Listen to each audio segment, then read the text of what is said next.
Welcome to the S.J. Child Show, where a little bit of knowledge can turn fear into understanding. Enjoy the show.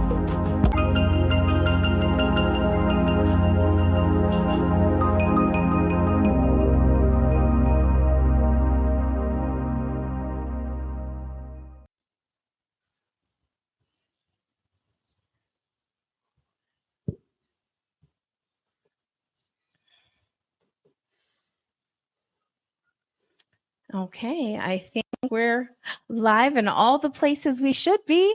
Hello, Okay. and welcome to the S.J. Child Show.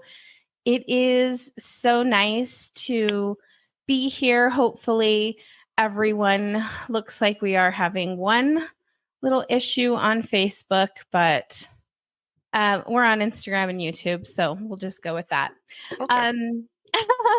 So great to have you here today. Thank you so much again for joining me. This is, maybe our third or fourth time together, and you've been a fantastic expert to have back on the show time and time again because you have really great information that we need now to help our teens, especially. So yeah, how are you doing? Tell me what's been new and exciting for you. Anything? Well, Sarah, thank you for inviting me back to the program. It's always nice to have an opportunity to chat with you and to talk about this important topic of adolescent substance abuse. I've been out there promoting my book and talking to people like yourself that have audiences that might be interested in this topic. I really believe that knowledge is power. So the more information that we can share with parents and others about this important topic, then perhaps we'll be able to help people not be so afraid of it. That's really my goal, is to empower people with the information to help them feel more prepared and a little bit more confident about this topic. Yeah, and it's a big one. I mean, teen substance abuse and fentanyl we're going to talk about today too, which I don't really know a lot about. So I'm glad we'll touch on some subjects that I can learn more about myself and help my, early preteen and teenagers kind of understand more as well. I think when I told my teenager this morning that I was doing this, she kind of looked at me like, really? I said, yeah. So, we'll have things to talk about later when we're done. And yeah, for anyone that is joining us, if you want to jump over and say hello, let us know where you're listening or watching from. And also, please, if you have any comments or questions throughout the live, please go ahead and leave them in the comments as well. And of course, after the show, if you're watching it afterwards and you have questions or comments, leave them and or reach out to either myself or Richard, and we'd be happy to get that, answered questions for you or whatever it might be. Yeah. Let's start with a introduction, a kind of about yourself, and then we'll go from there for people that might be new listeners or didn't know that you had been on the show a bunch of times previously. Okay. All right. Well, I actually started out in education, working at a state level administrative job in Illinois, and I worked there for around 30 some years, and then I retired from that area and started to work at a mental health crisis center. And then from there, moved on to accept a job at Menninger Clinic in Houston, Texas, which is a large psychiatric hospital that serves both adolescents and adults diagnosed with mental health and substance abuse disorders. I was hired as an addictions counselor at Menninger Clinic. I worked on the adolescent treatment unit and the adult comprehensive psychiatric and stabilization unit, where I saw adults. And I worked for Menninger for a little over a decade, and then I retired from Menninger. And that's when I set about to write my book, The Addicted Child, A Parent's Guide to Adolescent Substance Abuse. And I wrote the book because so many times I would sit across from parents and I would go over their child's history of using a substance. And when I finished, they would look at me and they would say, I had no idea that this was going on. Or they might say, I sort of suspected something was going on, but I didn't think it was this bad. And these are good parents. They were doing the best they could. They missed the warning signs because nobody told them what to look for.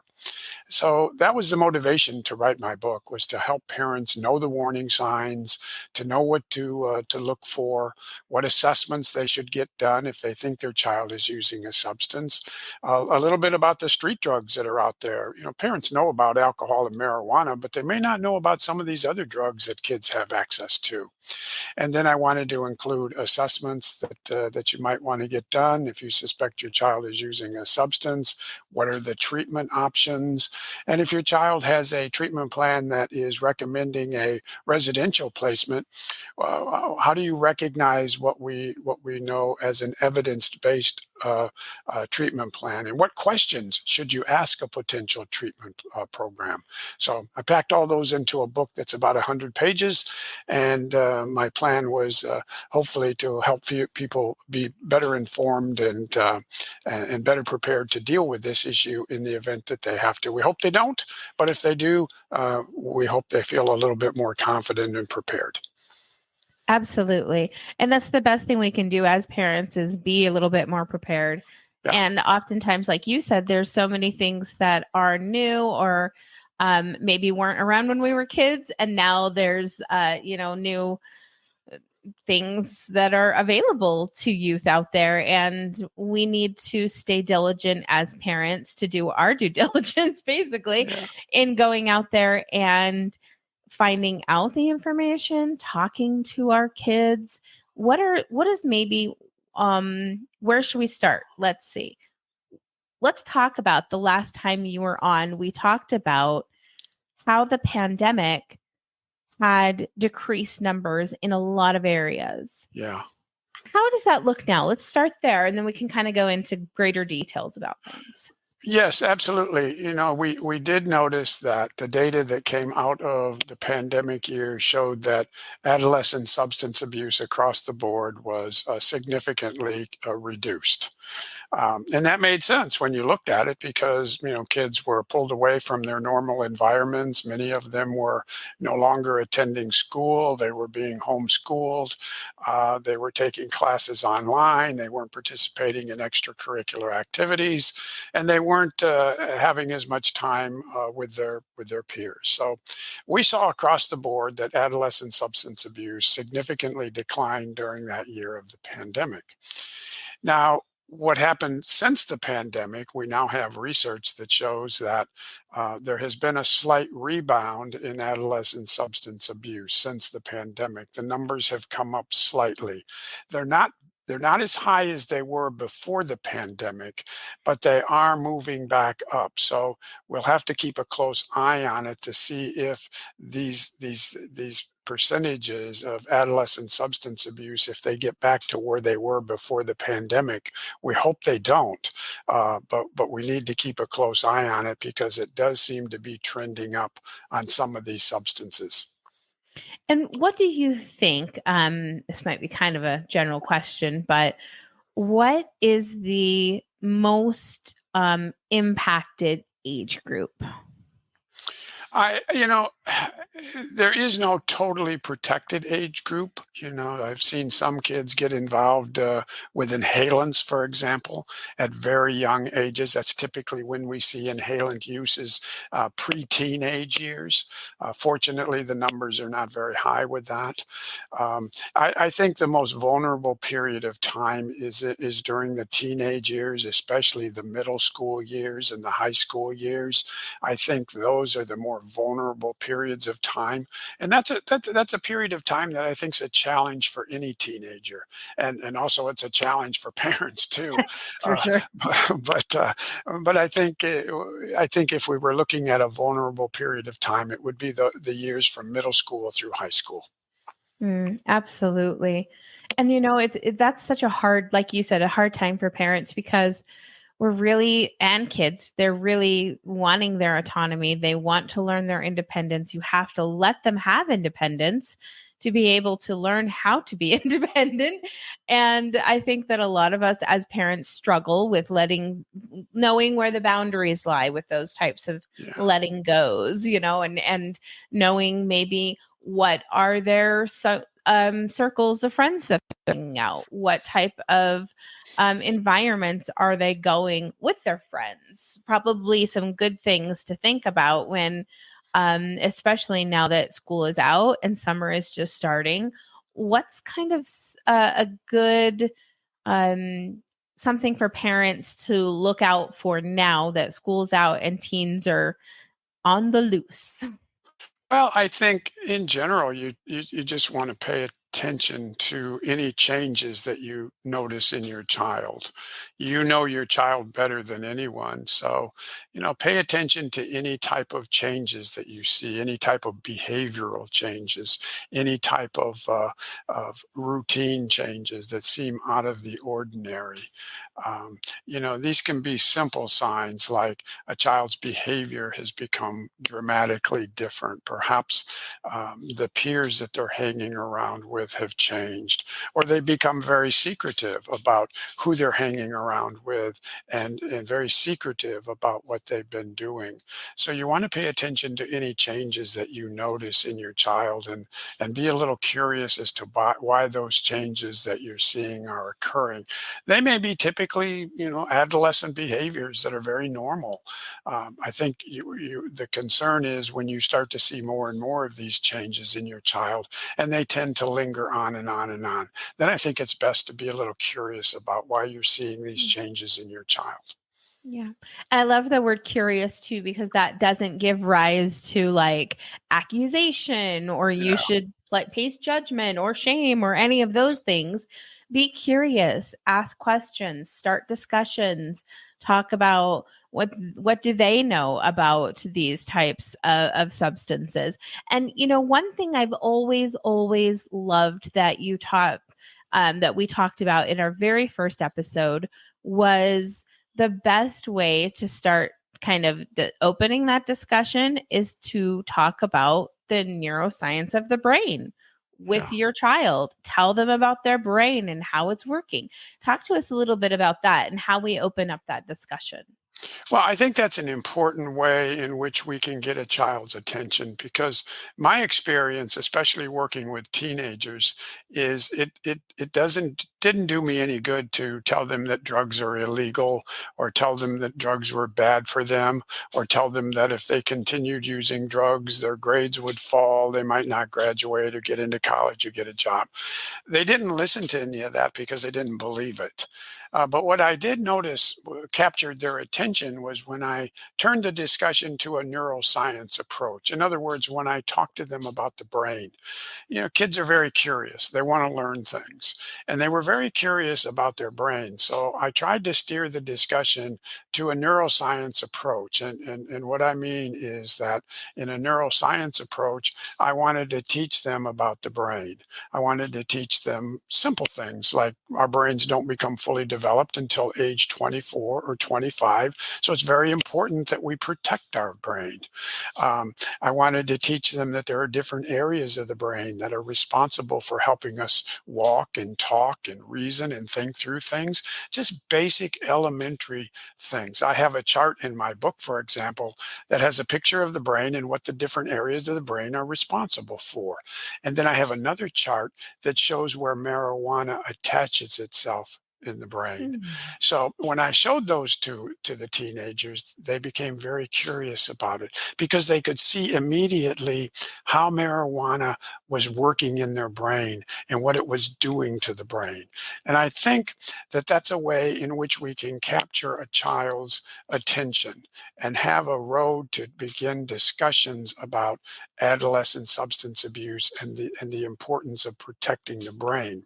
If your child is in elementary school, I would suggest that you talk to them about the brain. You don't have to talk to them about drugs. Talk to them about the brain. Begin to educate them about the importance of the brain and what the brain does.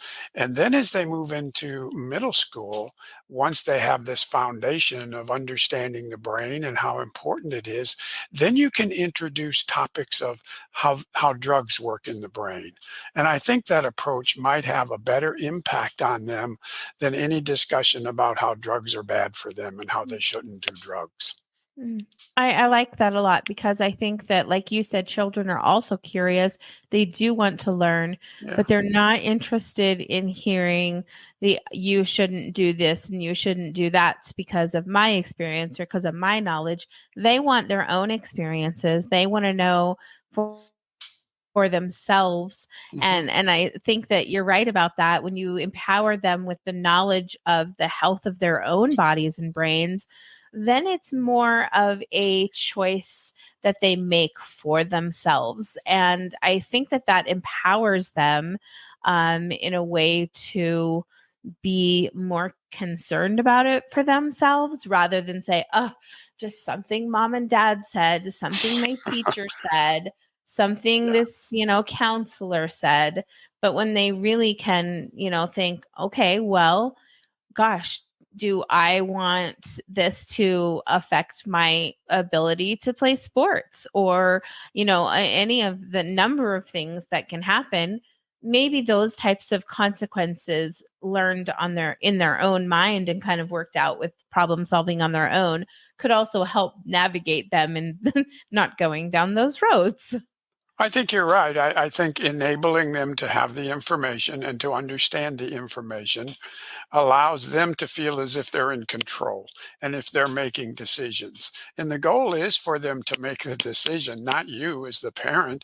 The goal is for them to make healthy choices, healthy decisions. What you're doing as a parent is you're giving them the information upon which to base those decisions. Information that they might not get anywhere else. They're probably not going to get it in school. Schools don't teach about the neuroscience of addiction.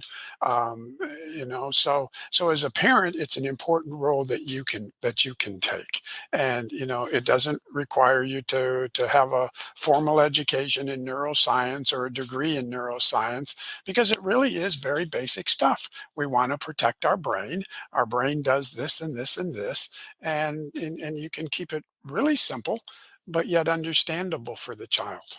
Yeah. And while you were saying that, I was considering, if you are an adult who smokes or drinks and you are afraid that, the child you are the example. However, I mean, we are adults and we are at the age that it is legal for people to be making those decisions as adults. But how can, and not me personally, but how can we as parents have that discussion if that's what our children are seeing, and let them know that, like, these are kind of choices like, okay, child, you're 12, you wouldn't go out and start the car because that's not appropriate for you to do. Can you Yeah. in the same way have maybe a discussion where, yes, I have a cocktail with my friends or with your dad when he comes home from work, but these are the reasons you maybe shouldn't do it. What do you think about that? And how do we kind of, as parents, be responsible, but then be able to be adults if we want to make those choices? Well, and a teenager may very well say, well, it's okay for adults to drink. It's legal for adults in some states to smoke marijuana. So, if it's legal, how bad can it be? Well, the response to that is yes, you're absolutely correct. It is legal for adults. And the reason that it's illegal for adults and not for adolescents gets back to the brain again. Adult brains are fully developed. There's less likelihood that an adult smoking marijuana is going to harm their brain But there is the risk that an adolescent, because they have a developing brain, could do some damage to that brain. So again, it gets back to the neuroscience. When they question, well, why is it okay for you to do this and I can't? The response is, well, my brain's fully developed. The chances of me harming it are still there, but they're not as great as you doing something to your brain that's growing and developing. The risk for you is much higher than it is for me. Yeah, absolutely. And let's talk about maybe so, people out there can understand what are some of the risks? What are the risks that these kids and adults, well, we'll leave the adults out of it. What are the risks that these kids are taking by using? And we can even discuss the, individual substances and kind of how they really affect the body and go over some of those statistics while we're doing that in the function of society and how it's going up or down with that.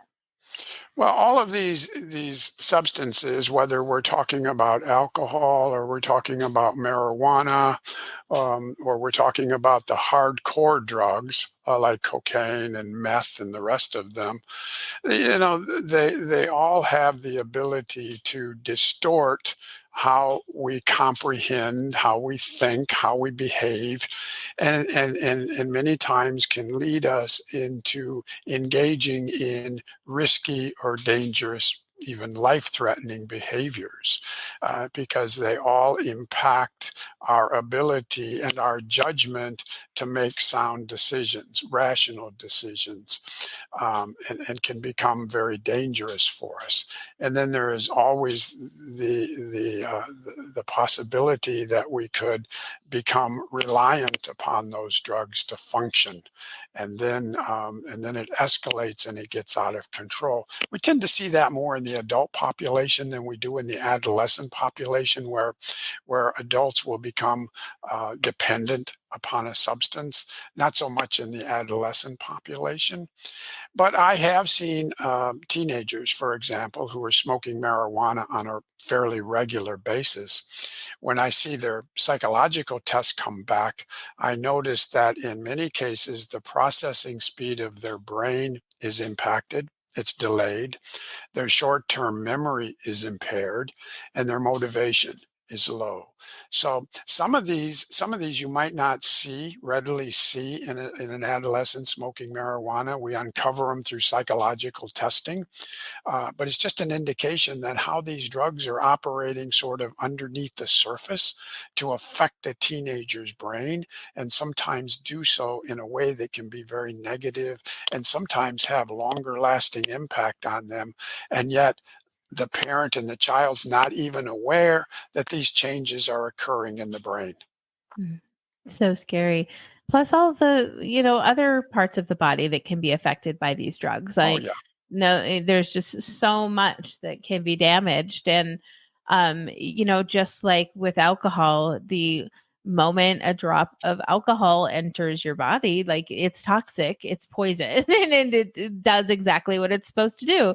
It, inebriates the ideas that you have and things going on in your body, which yeah, we won't go over why it's legal, but but I think that it's interesting when we really like if you want to dive deeper, do it. Go learn more about what the actual effects are of all of these different substances. Like get into, your Google or on YouTube and look at some videos and watch and have some information to back up these conversations or discussions that you're going to have with your adolescents or your children. Yeah. And then what happens, I guess, since that was good that we covered that part. So then now let's kind of jump forward to I'm noticing my child is withdrawn. They're having trouble in school. They're staying up or not waking up or having trouble with their sleep. And so now we're starting to see problems. What do we do then? How do we get help? Well, I think the first thing you want to do is have a discussion with your child. And by that, I mean, you don't want to criticize or threaten or punish the child. You want to have a conversation with the child and keep the focus on yourself. In other words, you want to come at this discussion from a standpoint of curiosity. For example, I'm curious about these changes that I see in you. Can you help me understand why I'm seeing them?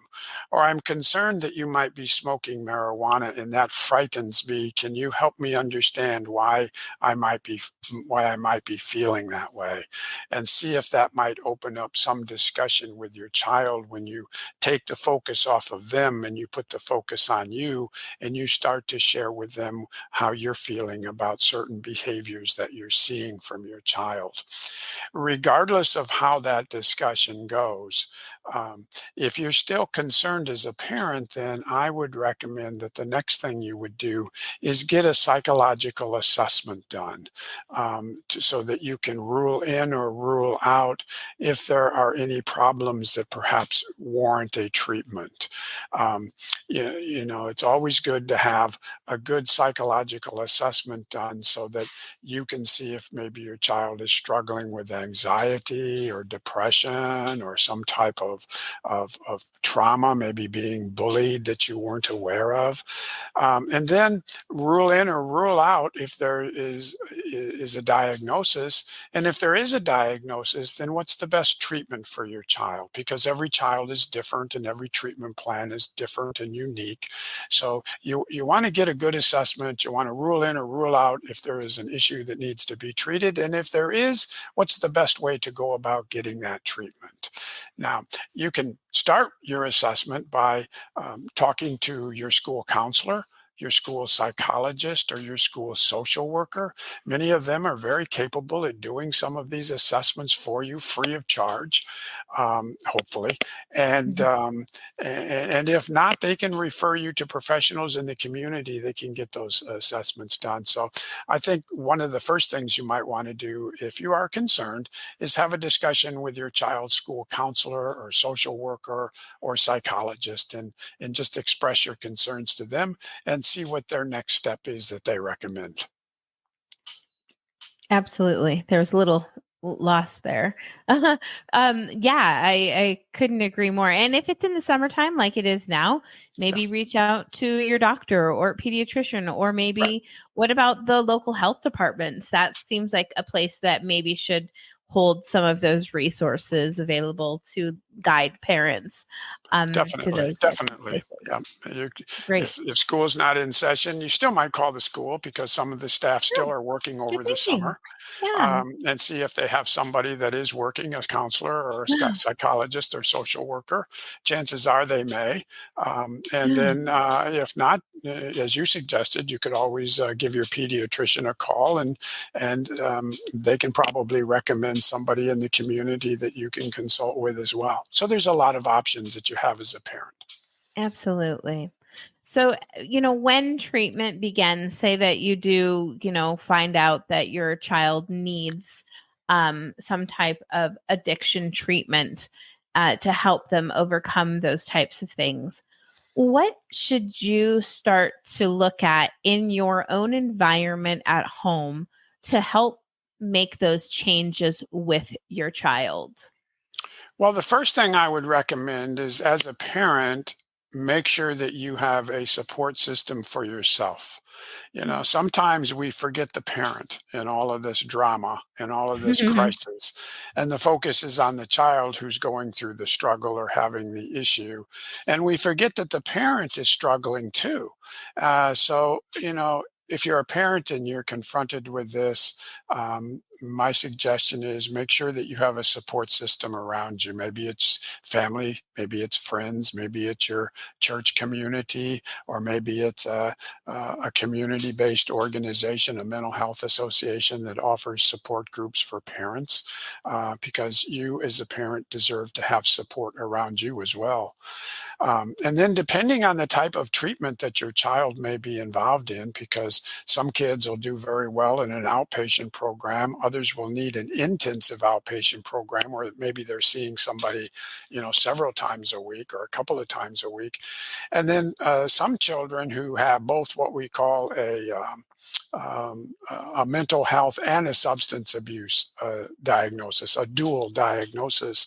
Those children can do very well in a residential program where they're sent away and they have treatment 7 days a week for sometimes weeks, if not months. So every treatment plan is unique to the child. But once you get an assessment done, there'll be a treatment plan that will make recommendations as to what level of treatment will best help your child. Um, if you're in an outpatient program, then there'll be some things that you want to do around the home to make sure that that environment is supportive of the treatment that your child is receiving in outpatient. And you'll want to consult with the therapist who's doing the treatment to see what, if any, things they recommend needs to be done around the home to support what they're doing in the office with your child. Because it's so important to recognize, I saw a quote the other day that said, if a flower isn't growing, change the environment, not the flower.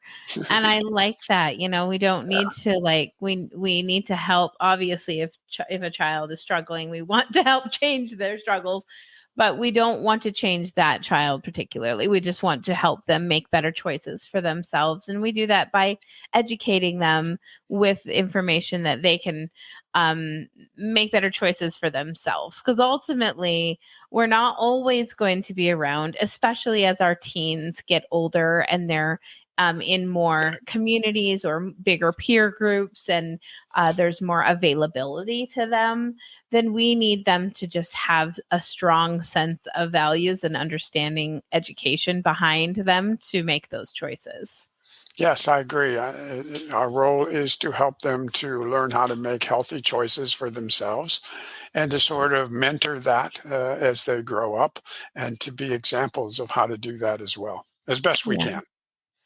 Now, one thing we had talked about, or I had, put in the notes that we were going to talk about today, is fentanyl. And I don't know a lot, so tell me more, kind of a little bit, the history of it or whatnot, and what is the most important thing we need to look for as parents for our kids' safety. Well, fentanyl is a very powerful opioid. It is very, very powerful. It is legally prescribed by physicians many times to help after surgery or to help cancer patients with their pain. It is an FDA approved for those types of situations. But unfortunately, it has become an illicit drug as well that is spreading out throughout our country, and sadly producing way too many overdose deaths, especially among the adult population. It is a drug that parents need to be aware of, not become paranoid about, but become aware of. Um, the danger is not that a child is going to go out and look for fentanyl, because they're very unlikely to do that because they know of the dangers of that drug. The danger is that fentanyl is many times laced in with other drugs that teenagers are looking for, like Xanax, for example, or Adderall, or some other drug that these kids are seeking. And they will take the drug, like an Adderall or a Xanax, not knowing that it has been laced with fentanyl, and then they unfortunately can have a very bad outcome um, because they don't know, that the drug has been laced with fentanyl. And that's particularly dangerous when a kid goes out and he starts to buy drugs off the street because you never know what's in them. So the biggest danger, and parents need to be aware of this, the biggest danger among the adolescent population is that they will pick up a drug like an Adderall or a Xanax and not know that it has been laced with this very dangerous, very powerful fentanyl drug. Um, so again, it's just something that parents and kids need to be aware of, and have a discussion with your child about fentanyl. and the dangers that fentanyl produces by being laced within some of these other street drugs that are available to kids on the, out there in the environment.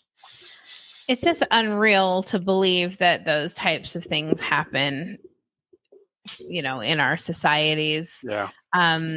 Why are they doing that? It's horrible. Like, do they want to kill kids? Like, what is the purpose behind it? I'm not quite sure I understand, but I guess we'll have to never ask a drug lord. Because I won't be having him on the show. But yeah, it's too bad that that's has been what's come. And it was interesting when I was looking, going over, the stats that you had sent me and all of the information. It's good to see that some of the more harder drugs have really declined in their presence. When I was a teen in the 90s, it's probably kind of the same similar effect as fentanyl, that there were these other drugs that were just wildly exploding on everywhere, and now those have gone down and are the less popular, it looks like. Yes, that's true. I mean, the substances that are still the most popular among teenagers are alcohol. Okay. When we look at alcohol, almost half of high school seniors report drinking alcohol. And we have about 15% of eighth graders reporting drinking alcohol. Aside from alcohol, there's marijuana, which continues to be very popular. We have about 29% of high school seniors smoking marijuana. We have about 8% of eighth graders smoking marijuana, and we have about 18% of 10th graders smoking marijuana. So alcohol and marijuana are still very popular. What has sort of changed over the years, and we started to notice this for about 3 years before the pandemic, was a tremendous surge in vaping among adolescents, vaping nicotine and vaping marijuana. For 3 years prior to the pandemic, the percentages of kids who were vaping nicotine and marijuana was just climbing year after year after year. They're still pretty high. For example, 20% of high school seniors are vaping marijuana. So again, this is an issue that parents just need to be familiar with, that vaping is very popular among the teenage population. They're vaping nicotine, they're vaping marijuana. It comes in all kinds of different flavors. There's different vaping pens that you can use that many parents might not even recognize. Many teachers wouldn't even recognize a vaping pen. They're very easy to conceal. Kids can take them off to school. They can go into the restroom and use them very briefly. So it's really something that I think parents and educators need to be aware of, that this vaping epidemic is very popular among the teenage population. Yeah.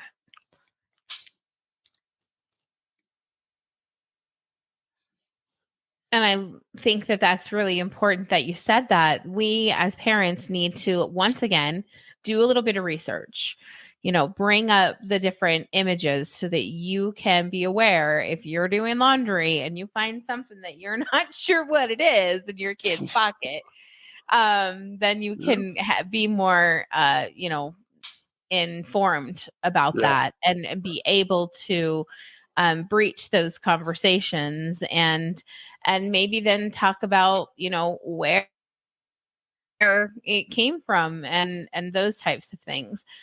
What kind of what kind of legal trouble are kids looking at for themselves if they get caught doing those types of things, vaping and things?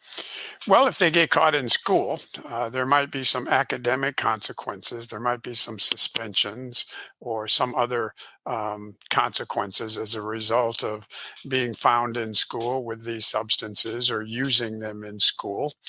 And then if they're not in school and they get caught out on the street with them because they are illegal, they could get involved in the the legal system and end up with some legal consequences that could potentially cause them some problems down the road too. Absolutely. And those are important things for parents and kids to understand, is that once again, adults, are old enough to be, allowed to do these things. But when you're out in public, I mean, these kids like that you see, sometimes I'm just so surprised that they're so blatantly brave enough to do things like that out in public. But what do you think, like, are emergency responders, are they looking for it more? Do they also understand that it's on the rise? Well, I think they do, and fortunately, emergency responders, paramedics are generally prepared with what's called Narcan, which is a quick acting antidote for fentanyl overdoses. Mm, Parents might want to purchase one. It's available over the counter. wow. It's called Narcan, and you can just keep it, at home. Yeah. Although you know, it's generally something that a paramedic, an ambulance would have if needed. Um, but I think it's important that parents recognize that these drugs are readily available to these teenagers. When we ask teenagers, how easy is it for you to get drugs? Overwhelmingly, they tell us it's no big deal. We ask them, how easy is it for you to get marijuana? 80% of them tell us it's no big deal. They can get it if they want it. We ask them, how easy is it for you to get alcohol? Again, high percentages of them tell us it's not a big deal. I can get it if I want it. So they know that these drugs are readily available. And then we ask them, well, how dangerous do you think these drugs are? And overwhelmingly, they tell us they don't think these drugs are dangerous. They don't think smoking marijuana multiple times a week is very dangerous. They don't think drinking alcohol is very dangerous. So when you have a situation, an environment where these substances are readily available to kids and they don't think they're dangerous, then you have an environment that becomes very risky for these kids getting involved in these substances, whether it's alcohol or drugs. Yeah. Isn't that the truth? And we really just need to be responsible. If we're going to be responsible enough to bring these children into the world, we need to stay responsible enough to watch out Yep. for the environments that they are in, the groups they hang out with, and it's really hard because I think that it is so important to let your kid have a sense of autonomy and independence to grow and make mistakes. Kids Yeah. need the space to make mistakes and learn from those mistakes. But and maybe those mistakes are a good time to go over those brain discussions and what kind of parts of the body they're impacting by having any of these issues going on. What can we do in the future? Let's talk about the workbook that you have. And I have a little banner that you can go to the website and go get this. What can parents look for in the workbook and how can they use it? Well, I wrote the workbook to be a companion to the education book, so to speak, that helped the addicted child.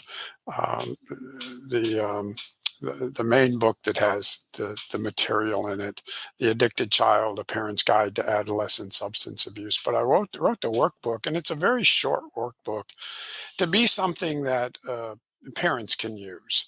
So it has some exercises in there that helps parents sort of work through what they might be feeling about their child who's either in treatment or is using substances.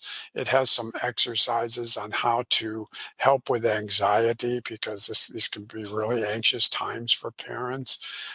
It has some discussion points in there, some tips on how to listen. So it's a very short workbook that parents can use sort of to jot down what they're going through, jot down how they're feeling, sort of to get it out. I think it can best be used in consultation with a friend or with a counselor, where you can do exercises in the workbook and then share them with a friend and get some feedback on them. It's a fantastic idea. And, I really like that, again, it comes down to make sure that you have your own supports in place in your Yeah, own community. And I think that it's that could be really hard for some single parents out there. Try to find, like you said, some maybe community organizations, church organizations, whatever's right for you, so that you don't have to feel like you're going through something like that alone. yeah, And of course, in that, your child will also see that community supports you. And that might give them that extra idea that they can get support someday too, if yeah, necessary, from their communities. So yeah. thank you Think. so much. Yeah, go ahead. I'm so sorry. No, I agree with everything you just said. It is so important that that parents get the support that they need, because sometimes, you know, we neglect them and they feel alone and they feel isolated and they feel embarrassed or ashamed and they feel as if nobody else is going through this. So it can be very powerful and very helpful for them to have a support system around themselves. Yeah. And my husband has a great analogy, and I think that it's you can take it or leave it however it may or may not work for you as a parent. But and this was in regards to our oldest when she left home and moved away, went to another state, and we had to really let go, and we had a hard time wondering, will her decisions affect us, like how will everything affect us in the future. And he said, the parents are the bow and the children are the arrow, and it doesn't matter how beautifully crafted or how many years you'd been working as a bow or whatever. Once you shoot the arrow, that arrow can be changed in its trajectory by a number of factors. And that's not the fault or the problem, again, of the bow. It is just what it is. And they're on their own little arrow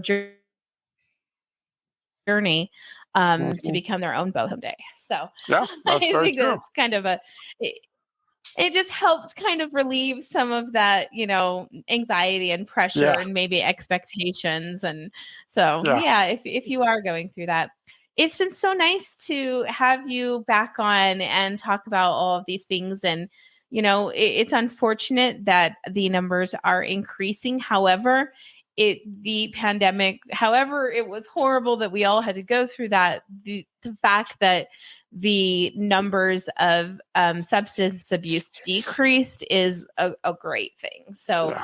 I hope that we can see, some not as much increase in the future, and really help kids understand the dangers of vaping, of fentanyl being laced in a friend's, Xanax or whatever, and just the importance of not taking pills that you don't know how they can affect your body.